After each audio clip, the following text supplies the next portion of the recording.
오늘 12월 마지막 주인데요. 정말 그 12월이 된 것만 생각해도 엊그제 같은데 벌써 한 해를 마무리하는 예배가 되었습니다. 코람데오에서 또 찬양을 해주시고 또 감사에 대해서 함께 묵상하고 이제 찬양을 하는데 이 앞자리에서 찬양하는데 이게 눈물이 멈추질 않아서 굉장히 하나님의 은혜를 생각하게 되는 그런 귀한 예배 시간이 되고 있습니다. 우리가 아는 말 중에 그 끝이 좋아야 한다라는 말이 있습니다. 끝이 좋아야 한다. 그래서 저희가 오늘 마지막 예배로 드리고 있는데 끝이 좋아야 한다라는 이 말을 좀 생각해 보면요. 어떤 분들은 끝이 좋아야 한다라는 말을 조금 이제 확대하셔서 끝은 좋아야 하고 더 확대하여서는 끝이라도 좋아야 하고 혹은 더 확대하여서는 끝만 좋아도 된다라고까지 이야기하시는 분들도 종종 만나게 되었습니다. 그렇다면 질문 하나 드리면은 끝이 좋다는 것은 무엇을 의미하겠습니까? 끝이 좋다라는 것은 각자의 기준이 다르고 또 각자의 판단이 있겠지만 끝이 좋다는 것은 사랑으로 끝난다라는 것을 의미합니다.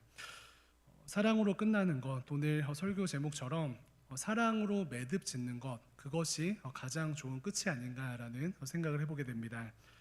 그래서 오늘 예배를 통하여서 저희의 전 삶이 사랑으로 매듭 짓는 그런 삶이 되기를 간절히 소망하고요. 이 은혜가 함께 예배드리는 모든 청년 여러분들뿐만 아니라 청년 여러분들과 연결된 모든 분들에게 사랑으로 매듭 짓는 2020년이 되는 이 은혜가 정말 남김없이 흘러가기를 주님의 이름으로 축원을 드립니다. 그래서 오늘 예배 가운데 하나님 사랑으로 매듭 짓는 나의 삶이 되게 하시고 사랑으로 마무리되는 올 한 해가 되게 하여 주시옵소서. 그러한 나를 통하여서 주님 주변이 사랑으로 연결되고 또 사랑으로 마무리되게 하여 주시옵소서라고 기도하는 마음으로 함께 말씀 앞에 나아가길 소망합니다. 오늘 본문 말씀 함께 요한복음 21장 말씀을 읽었는데요. 본문 말씀에도 참 사랑으로 매듭 지어졌다라고 이렇게 평가할 수 있는 한 사람이 등장합니다. 누구입니까? 네, 바로 베드로이죠. 예수님의 제자 베드로입니다. 요한복음 21장 앞에 연결되어서 상황들을 성도님들이 잘 아실 텐데 예수님을 너무 사랑했던 베드로가 오늘 본문 말씀에서는 부활하신 예수님과의 만남을 이야기하고 있지만 예수님께서 십자가에 못 박히시기 전에 베드로가 예수님을 향하여서 모두가 예수님을 떠나도 저는 절대 예수님을 떠나지 않겠습니다라고 베드로가 호언 장담을 하고요. 그런데 이러한 인간적인 스스로의 다짐이 참 얼마나 허망한가를 보여주듯이 베드로는 어린 여종 앞에서 두려워 벌벌 떨면서 나는 예수님을 모릅니다라고 저주까지 하면서 예수님을 3번이나 부인하였습니다. 수년간 예수님을 따르던 수제자로서 예수님을 부인한 이 베드로의 어떠한 연약한 부분은요, 이 베드로의 삶 가운데 엄청난 수치심을 안겨주었을 것이라고 생각이 듭니다. 수치심뿐만 아니라 참 자괴감이 드는 그런 시간들을 보냈을 것이라고 생각하게 됩니다. 패배주의 삶을 살게 했을 것인데 그런데 아니나 다를까 오늘 본문 말씀에서 부활하신 예수님과 만나게 되었습니다. 그래서 예수님을 부활한 이 베드로 그리고 부활하신 예수님 이들이 만나서 식사를 하는 장면인데요. 청년들 말로는 참 어색하다라는 표현을 할 수 있고 또 뻘쭘하다라고 표현할 수 있는 그러한 시간입니다. 제자들과 예수님께서 식사를 마치시고 예수님께서 베드로에게 물으십니다. 요한의 아들 시몬아, 너가 이 사람들보다 나를 더 사랑하느냐? 베드로 무엇이라고 대답합니까? 주님, 그렇습니다. 내가 주님을 사랑하는 줄을 주님께서 아시나이다. 그런데 오늘 본문 3절에서 이 동일한 질문과 동일한 대답이 3번이나 오가는 것을 보게 되는데요. 그런데 이 시간들을 통하여서 저희가 알 수 있는 것은 베드로는 그의 인생을 사랑으로 매듭지었다라고 저희가 평가할 수 있습니다. 파란만장한 삶 속에서 결국은 예수님을 부인하고 파란만장한 삶 속에서 예수님을 실망시키는 삶까지 살아갔지만 다시 찾아오셔서 베드로를 용서하시고 다시 찾아오셔서 베드로를 용납하시는 그 예수님 때문에 베드로의 삶은 어떻게 되었습니까? 네, 사랑으로 매듭 지어졌습니다. 그래서 과정이 아무리 파란만장하고 또 어렵다 할지라도 앞서 말씀드린 것처럼 끝이 좋으면 되거든요. 끝이 좋으면 되고 끝은 좋으면 되고 끝만 좋아도 됩니다. 그런데 우여곡절 많은 베드로는 예수님으로 인하여서 사랑으로 매듭 지어졌습니다. 그래서 함께 예배드리는 모든 청년들에게 이 은혜가 흘러가기를 주님의 이름으로 축원을 드립니다. 네, 그래서 먼저는 저희가 어떠한 사랑에 대해서 생각을 해볼 때에 오늘 본문 말씀처럼 하나님과의 관계에 있어서 사랑으로 매듭짓는 우리의 삶과 또 마지막 예배와 또 2020년 되기를 간절히 소망합니다. 한 해 동안 코로나를 통과하면서 어떠한 삶을 사셨습니까? 특별히 하나님과의 관계에 있어서 어떻게 사셨어요? 우리 개인적으로 좀 삶을 돌아보면은 참 하나님 앞에 원망하기도 하고 또 불평도 많이 하고 또 하나님 앞에 주님을 부인하는 것과 같은 그러한 참 절망적인 삶을 한 해 동안 저희 모두가 살아왔던 것 같습니다. 그런데 다시금 하나님께서 오늘 우리에게 도전하시는 것은요, 우리의 어떠함과 상관없이 2020년 너의 삶이 어떠함과 상관없이 오늘 마지막 예배 때 사랑으로 매듭짓자라고 주님께서 초청하고 계십니다. 그래서 하나님 앞에 하나님 저의 1년을 돌아볼 때 참 52주 중에 51주는 하나님을 등지고 또 하나님 원망하고 불평하고 또 주님 부인하는 삶을 살았지만 하나님 은혜로서 저를 초청하여 주시니 오늘 마지막 예배 때 사랑으로 매듭짓겠습니다. 하나님의 사랑에 초청하여서 사랑으로 마무리하겠습니다라는 이 고백이 우리 모두에게 임하기를 간절히 소망합니다. 그래서 이렇게 기도하고요, 또 이렇게 정말 전심으로 소망하고요, 또 이렇게 기대하는 예배 시간 되기를 간절히 소망합니다. 그렇다면 오늘 이 세 절의 말씀을 통하여서 베드로는 예수님께서 찾아오심으로 말미암아 사랑으로 매듭짓는 그러한 삶을 살게 되었는데, 베드로가 경험한 예수 그리스도의 사랑의 특징이 무엇인가 저희가 말씀을 통해서 살펴보고요, 또 그 사랑의 매듭의 또 다른 열매는 무엇인가, 그 열매를 가지고 청년들은 어떻게 살아야 하는가, 이 두 가지를 함께 살펴보도록 하겠습니다. 예수님께서 베드로에게 매듭 지으신 사랑의 특징 첫 번째는요, 오늘 본문 말씀을 통해서 저희가 보는 것처럼 바로 완전한 용서입니다. 무엇입니까? 베드로가 경험한 사랑의 특징 첫 번째는요, 완전한 용서입니다. 완전한 용서를 통해서 베드로는 사랑으로 매듭 지었습니다. 예수님께서 너가 나를 사랑하느냐라고 질문을 하였는데요, 이 질문에 대해서 질문 하나 좀 드려볼게요. 예수님께서 너가 나를 사랑하느냐라는 이 질문의 정말 핵심적인 그 의미는 무엇일까요? 이 질문이 가지고 있는 가장 핵심적인 의미가 무엇이겠습니까?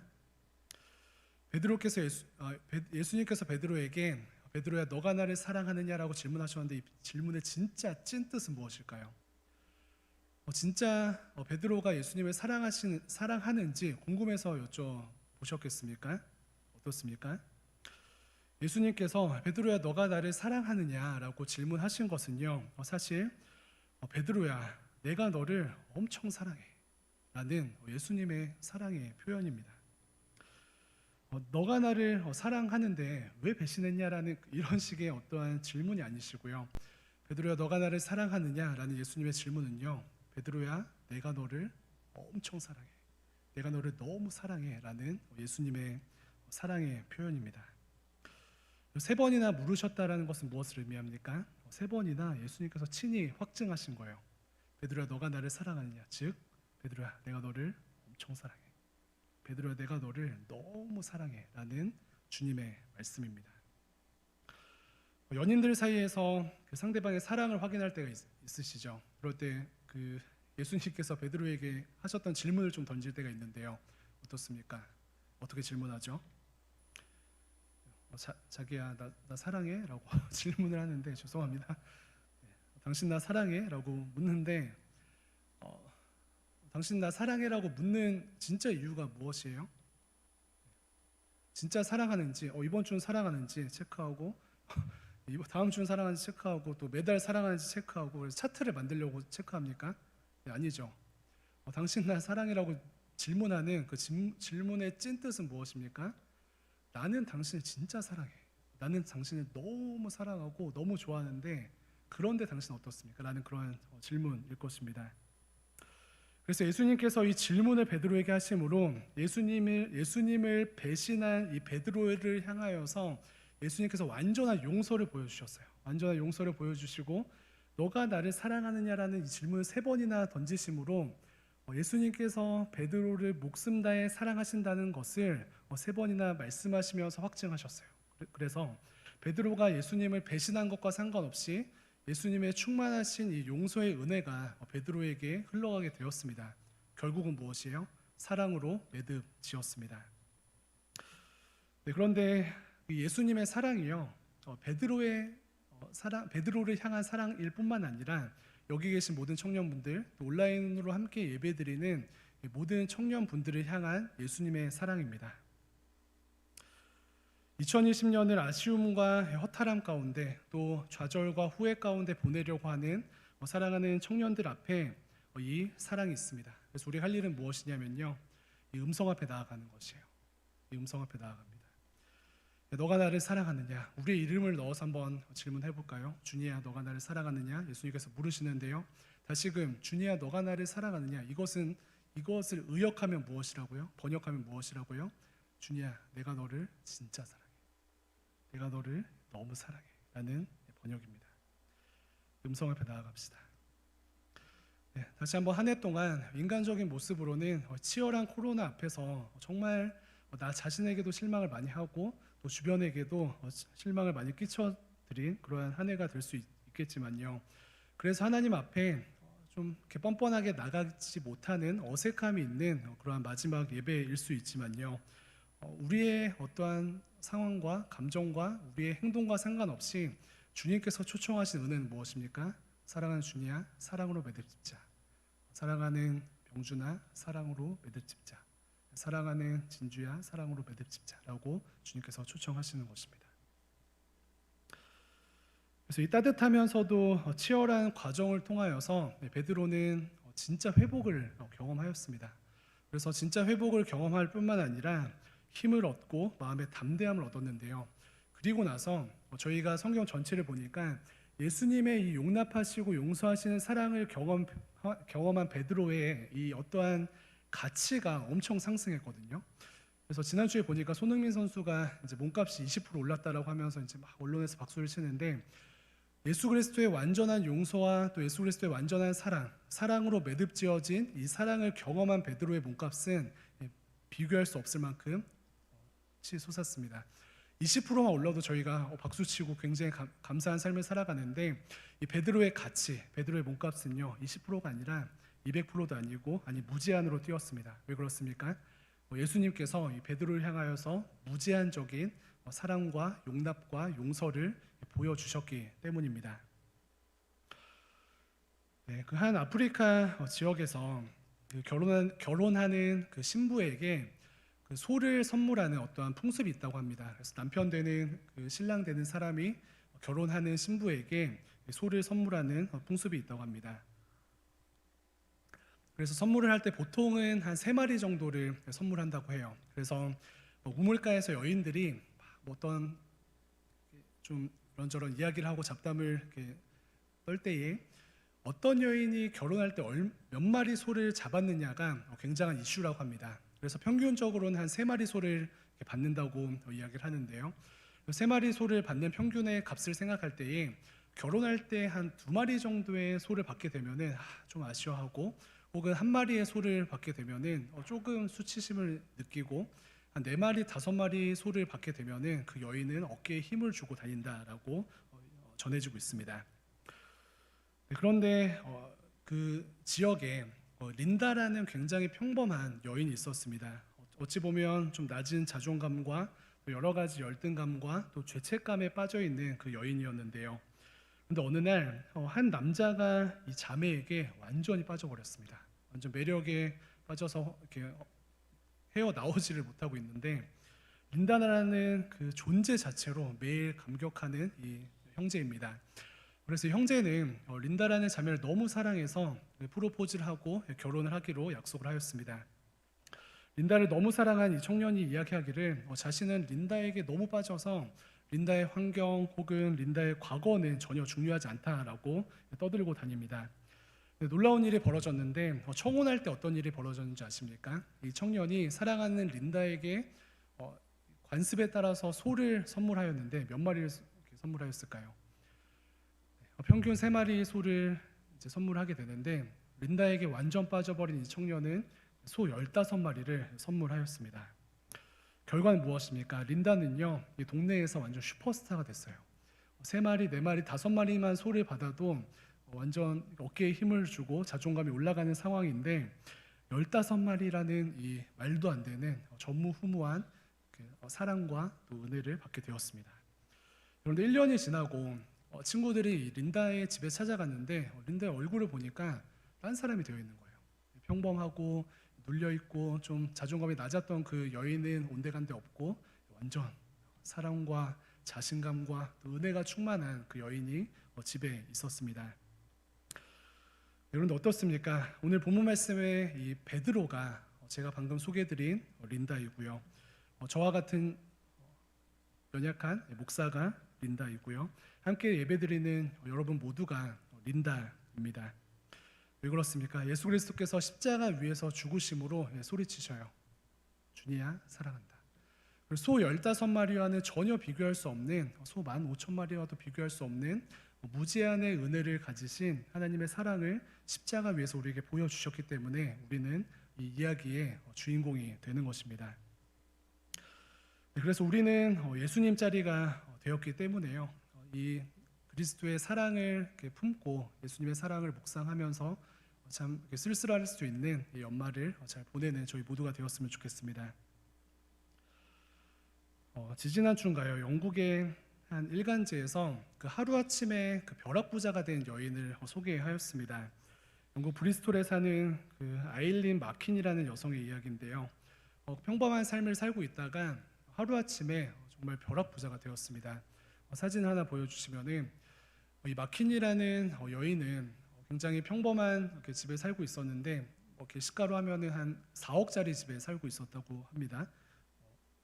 비싼 집이지만요. 그런데 하루아침에 눈을 떠보니까 자기 집이 4억에서 72억이 되었대요.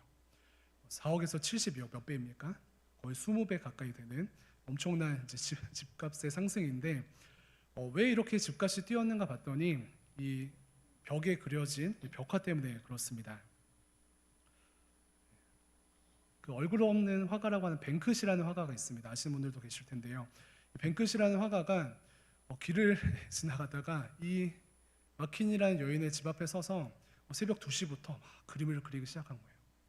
그림을 그리고 이렇게 호련히 이렇게 사라지게 되었는데 이 그림을 마킨이라는 이 뱅크시라는 사람이 내가 그린 그림이다라고 인스타에 올리고 나서 이 집이 4억에서 72억이 되었습니다. 좌절하고 자책하는 한 해를 보낸 우리는 이 평범한 집처럼 좌절하고 낙심하고 또 보잘것없이 우리 스스로를 생각할 수 있지만요. 예수님께서 우리 모두에게 용서와 용납과 사랑이라는 그림을 우리 마음 가운데 친히 그려주셨습니다. 그렇기 때문에 평범하였던 우리의 삶은 더 이상 평범하지 않고요. 평범하였던 우리의 2020년은 더 이상 평범하지 아니하고 새날을 기대할 수 있게 되는 것입니다. 사역반은 이제 마무리가 되시죠. 제자반은 2주 정도가 남았는데 이렇게 제자반을 올해 참 정말 어렵게 저희가 좀 진행을 하였는데 제자반 친구들에게 제가 최근에 계속해서 던지는 메시지가 이것입니다. 코로나 시기에 숨만 잘 쉬는 것만 해도 정말 기적적인데 이 시기에 제자반을 하다니 정말 대단하다라고 엄지척하면서 그 위로를 해주는데요. 그런데 이것과 비교할 수 없이 예수님께서 우리들 한 사람 한 사람에게 찾아오셔서 이렇게 말씀하셔요. 2020년 코로나를 통과하면서 지금 마스크 쓰고 다 예배를 드리시는데 숨 쉬는 것만 해도 기적적인 이 시대에서 이 시간 가운데 하나님 앞에서 정말 치열하게 씨름하고 찬양하고 삶을 살아가고 하나님의 일을 감당하는 너희들에게 정말 말할 수 없는 기쁨과 찬사와 감사를 보낸다라고 주님께서 이 시간 말씀하십니다.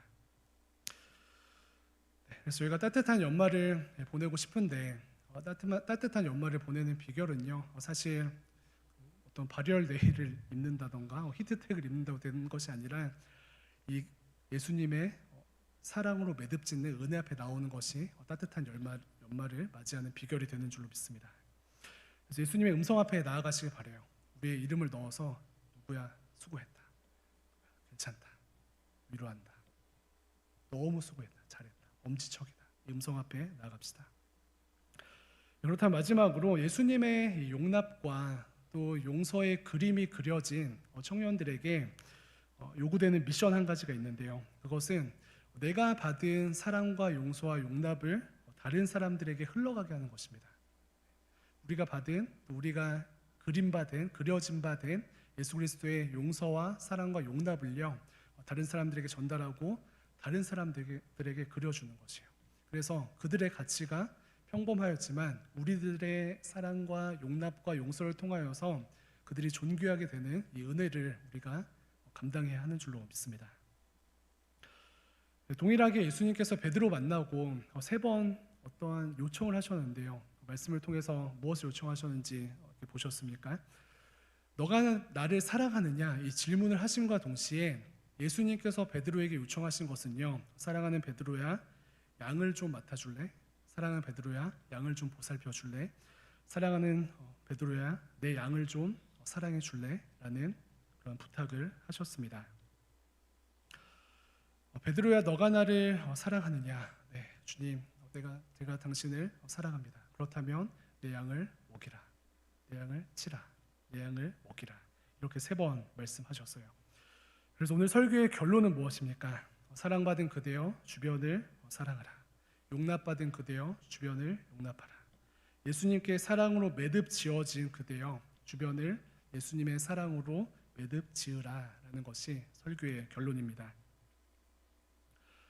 하나님과의 관계뿐만 아니라 이렇게 저희가 다른 사람들을 향하여서 사랑을 들고 나아가고요, 사랑의 그림을 그려주고 또 사랑으로 매듭 지어주는데, 사실 좀 솔직하게 고백을 해보면요, 2020년 코로나를 통과하면서 관계적으로 참 힘드셨죠. 그래서 어떤 청년들은 이렇게 코로나 시기에 한 3개월 정도는 가족들 말고는 만난 적이 없다고 고백하는 청년들도 있었고요. 또 코로나 때문에 우울한 마음에 빠져서 이렇게 의도치 않게 주변에 상처를 주는 일들도 있었고요.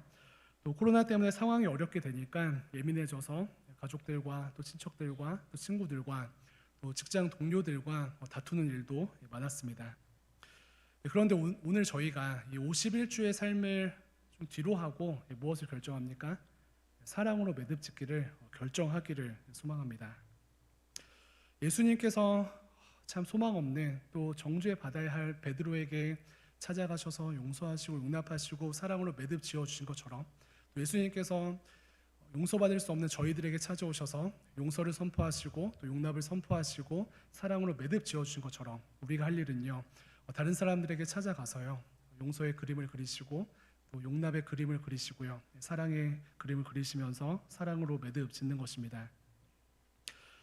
저희 힘으로 하는 게 아니고요, 다시금 예수님께서 그렇게 하셨기 때문에 그 은혜에 힘입어서 다른 사람들에게 나아갑시다. 다른 사람들뿐만 아니라 우리 스스로한테도 좀 그렇게 해주세요. 우리 스스로에게도 용서의 그림을 혼자 그리시고 용납의 그림을 그리시고 혼자 매듭 지으시고 한 해를 따뜻하게 마무리해 주시기를 부탁을 드립니다. 한 회사에서 그 연말에 이런 일이 있었는데요. 사무실에서 1년간 정말 많은 일들이 있었다고 해요. 우여곡절도 많고 막 기쁜 일도 많았지만 힘든 일도 많고 또 행복한 일도 많았지만 싸우는 일도 많고, 교육자 사무실 이야기는 아니고요. 그런데 희노애락이 많은 이 사무실 안에서 연말에 가장 실수가 많았던 부장님이 갑자기 나오셔서 한 해 동안 정말 많은 일들이 있었는데 여러분, 죽을 죄가 아니면은 덮고 갑시다. 죽을 죄가 아니면은 품고 갑시다. 죽을 죄가 아니면은 저희가 용납하고 내년을 맞이합시다. 이런 이야기를 했다고 해요. 그래서 이렇게 사원들 이렇게 마음은 그렇게 제일 잘못하신 부장님이 얼렁뚱땅 넘어가시려고 하나라는 마음이 들 수도 있었는데, 결국 깨닫게 된 것은 무엇이냐면은 이것이 사랑으로 매듭 짓는 것이구나. 사랑으로 매듭 짓는 것이 능력이고 사랑으로 매듭 짓는 것이 은혜구나라는 것을 깨달았다라고 합니다. 그래서 기승전 사랑입니다. 그래서 베드로에게 사랑을 듬뿍 주신 예수님께서 베드로에게 미션을 주셨죠. 내 양을 치라, 내 양을 먹이라. 근데 우리의 삶으로 생각해서요, 예수님께서 우리에게 용서의 그림을 그려주시고 용납과 사랑의 그림을 그려주시면서 미션을 주셨어요. 이것을 가지고 다른 사람들을 챙겨라라는 것인데, 내 양을 치라 이것을 직관적으로 생각하면은 리더된 분들에게는 1대1 해라, 리더된 분들에게는 정신 차리고 순원들을 챙겨라 이렇게 이야기를 할 수도 있고요. 좀 더 확장하게 되면은 순장인 분들 제외하고도 다른 사람들을 챙기라라는 그 음성의 그 초청 앞에 우리가 반응하는 것인데, 전도 대상자들 찾아가라, 그리고 나에게 은혜 주시고 또 우리가 마땅히 감사해야 할 가족들에게 찾아가라, 그리고 나에게 이렇게 도움을 주시고 또 나에게 사랑을 주셨던 직장 동료들 또 친구들에게 찾아가서 마땅한 감사의 고백과 또 은혜의 나눔을 하여라라는 것으로 저희가 또 확장해서 해석할 수가 있습니다. 그래서 현재를 사는 우리가요, 하나님께 받은 이 사랑을 가지고 주변을 향해 나아가기를 소망합니다. 근데 마귀는 계속해서 하는 일이요, 이 현재 감사하고 현재 사랑하는 것을 하지 못하게 하고 어떻게 합니까? 과거에 매이게 하거나 미래를 불안하게 합니다. 그래서 과거를 들추면서 우리가 잘못하였던 것들을 기억나게 하면서 과거에 매이게 하거나 혹은 오지 않은 이 미래를 붙들고 불안한 삶을 살게 하는 것이 사단 마귀가 하는 일입니다. 그런데 성도된 우리의 특권은요, 사단의 뒤통수를 치는 특권은 바로 오늘을 살아가는 것이고 바로 오늘 사랑하는 것입니다. 사랑으로 매듭짓는 그 예수님께서 베드로에게 질문하셨을 때, 너 그때 나를 사랑하면서 그러한 장담을 하였니? 라고 과거에 대해서 묻지 않으시고요, 베드로야, 그런데 이번에 용서할 텐데 다음 미래에도 나를 부인할 거니? 라고 말씀하시면서 미래에 대해서 건드리지 않으셨습니다. 예수님께서 질문하신 시제는 무엇이냐면요, 현재 시제예요. 너가 나를 사랑하느냐, 지금 사랑하느냐. 그래서 과거는 우리가 어떻게 할 수 없고 미래도 우리가 알 수 없는데 우리가 할 수 있는 것은 무엇입니까? 현재 대답하는 것이죠. 그래서 예수님께 남김없이 지금 예배의 순간 하나님께 사랑을 고백하시기 바랍니다. 그리고 그 받은 사랑과 고백한 사랑을 주변에게 컨트롤 C, 컨트롤 V 해주세요.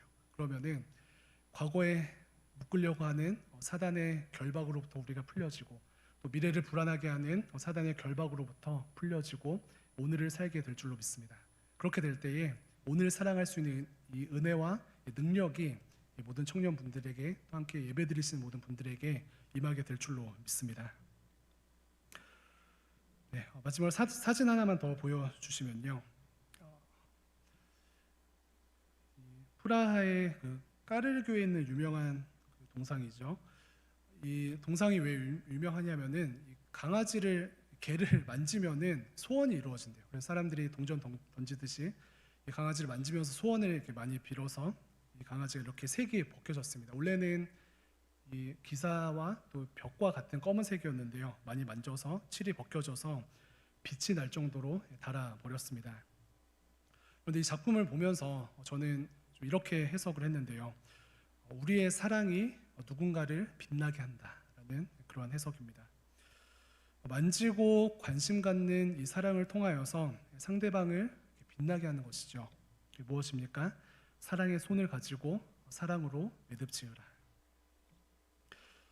사랑하는 청년 여러분, 2020년 마지막 예배, 마지막 설교인데요, 말씀을 맺도록 하겠습니다. 다시 한번 우리 스스로를 좀 격려하고 위로하면 좋겠습니다. 너무 수고하셨고 너무 감사하고 너무 애쓰셨습니다.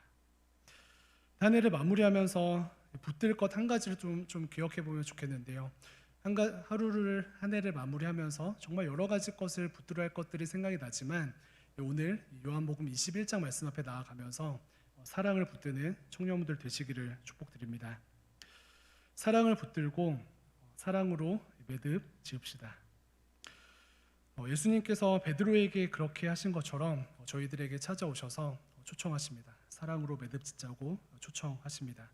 그래서 괜찮다고, 수고했다고, 우리를 사랑한다고 말씀하시는 그 사랑에 붙들려서요, 예수님께서 주시는 그 사랑에 매듭 지은 바 되시고요, 또 그 사랑으로 무엇을 합니까? 그 사랑을 힘입은 우리가 다른 지체들을 매듭 짓습니다. 그래서 다른 지체들 좀 생각하시면서 주님께서 주신 이 사랑의 끈을 가지고 괜찮다고, 수고했다고, 위로한다고 사랑으로 매듭 지어 주시길 바랍니다. 그렇게 할 때에 저희의 이 사랑의 손길로 방금 본 사진처럼 누군가의 삶이 빛나게 될 것이고요. 또 여러분들이 찾아가 위로해줄 그 사랑 때문에 어떠한 공동체와 또 모임들이 빛나게 될 것입니다. 이 은혜를 누리시는 저희 모두 되기를 주님의 이름으로 축원드립니다. 기도하겠습니다.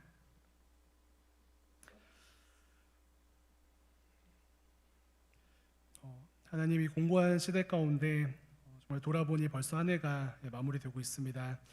한 해를 마무리하면서 아버지 무엇을 붙들어야 하는지 성령 하나님께 간구할 때에 주님께서 말씀하시는 이 사랑 앞에 나아갑니다. 베드로를 사랑으로 묶으시고 또 사랑으로 출발시키셨던 그리스도의 십자가의 은혜가 우리 모두에게도 임할 수 있도록 인도하여 주시고 아버지 그 사랑이 우리에게 멈추지 아니하고 주변에 남김없이 흘러가는 은혜를 허락하여 주시옵소서. 그래서 하나님 저희의 사랑의 손길과 또 부족한 섬김을 통하여서 온 세상이 빛나기를 간절히 소망합니다. 주님 긍휼과 자비를 베푸시고 은혜를 허락하여 주시옵소서. 감사드리며 살아계신 예수님의 이름으로 기도합니다. 아멘.